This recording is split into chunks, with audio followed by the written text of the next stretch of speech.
Hi Maggie. We decided to do our Econ presentation on the organic milk industry.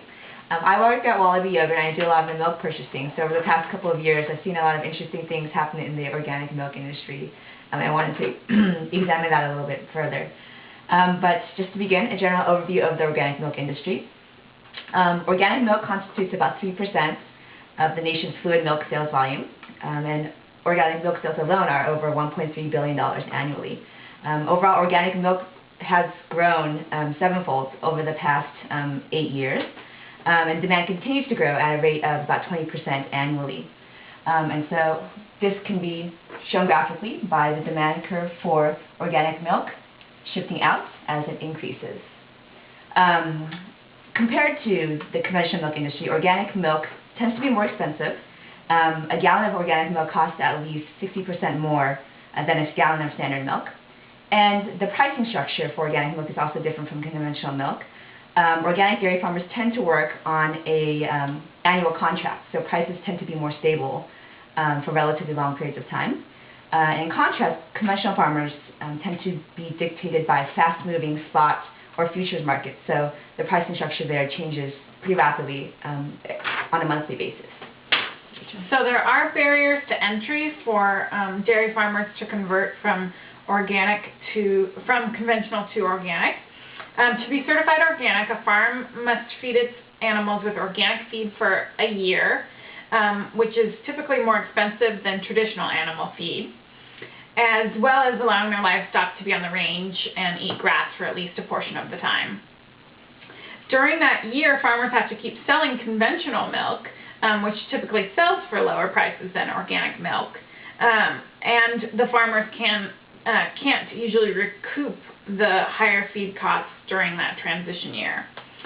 Last year, the USDA instituted a policy change that made it harder for dairy farms to convert from conventional to organic, requiring 100% organic feed instead of just 80% before.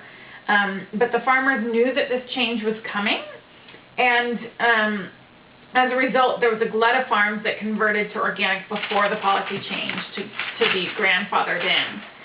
Over this past year, organic milk prices sank due to oversupply. So showing graphically, the supply curve is shifting outward. But in the future, there's expected to be a shortage of organic milk due to increasing demand, as Michelle mentioned, and a decreased incentive to convert to organic. The conventional milk prices have been increasing by double digits recently, and the organic milk prices have barely budged.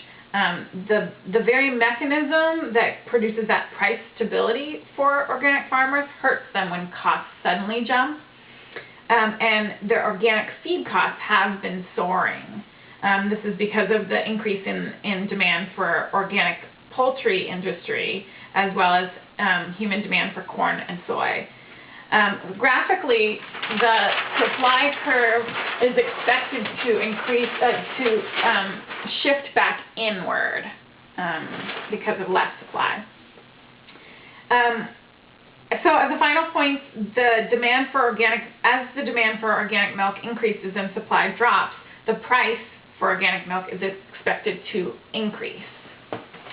And just to wrap things up, I wanted to tell you a little bit about what Wallaby's doing during this temporary oversaturation of organic milk.